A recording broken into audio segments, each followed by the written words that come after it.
Pope ফ্রান্সিসের শেষ কৃত্যানুষ্ঠানে অংশ নিতে রোম সফররত মার্কিন প্রেসিডেন্ট ডোনাল্ড ট্রাম্প ও ইউক্রেনের প্রেসিডেন্ট ভলোদিমির জেলেনস্কির এক সংক্ষিপ্ত বৈঠক হয়েছে। এর পরপরই দেশে ফেরার পথে বিমানে বসেই রাশিয়া ইউক্রেন যুদ্ধ নিয়ে নিজের অবস্থান বদলের ইঙ্গিত দিয়েছেন যুক্তরাষ্ট্রের প্রেসিডেন্ট। ফলে রুশ ইউক্রেন যুদ্ধের শান্তি আলোচনা নতুন মোড় নিচ্ছে। এই সংক্ষিপ্ত বৈঠকের পর মূলত রাশিয়া ইউক্রেন শান্তি আলোচনায় কী যোগ হবে সে সম্পর্কে জানানো হয়নি। ফলে শান্তি আলোচনার ভবিষ্যৎ নিয়ে এখনই বলা যাচ্ছে না। বিস্তারিত ডেস্ক রিপোর্টে। পোপ ফ্রান্সিসের শেষকৃত্যের অনুষ্ঠান ছিল যেন পুরনো বন্ধুদের মান অভিমান ভুলে আবারও বুকে জড়িয়ে ধরার এক সুযোগ।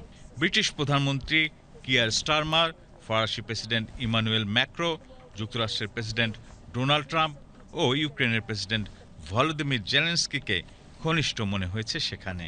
শোকের আবহের মধ্যেই ভ্যাটিকানের বিশাল গির্জার ভেতরে ইউক্রেন প্রেসিডেন্ট ভলোদিমির জেলেনস্কির সাথে 15 মিনিটের এক সংক্ষিপ্ত বৈঠক করেন যুক্তরাষ্ট্রের প্রেসিডেন্ট। হোয়াইট হাউসের পক্ষ থেকে জানানো হয়, বৈঠকটি ছিল খুব ফলপ্রসূ। ইউক্রেন প্রেসিডেন্টের মতে এটি ঐতিহাসিক।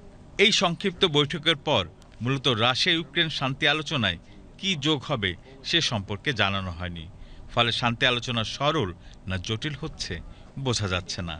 কারণ যুক্তরাষ্ট্রের প্রেসিডেন্ট যোগাযোগ মাধ্যমে লিখেছেন, রুশ প্রেসিডেন্ট হয়তো তাকে বোকা বানাচ্ছেন। কারণ ভ্লাদিমির পুতিন অকারণে ইউক্রেনের সাধারণ নাগরিকরা থাকেন এমন শহরে ও গ্রামে মিসাইল নিক্ষেপ করছেন।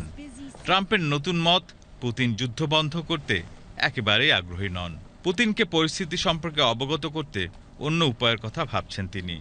অন্য উপায় বলতে তিনি যে রাশিয়ার উপর আরও বেশি নিষেধাজ্ঞা আরোপের কথা ভাবছেন সেটাও বুঝিয়ে দিয়েছেন।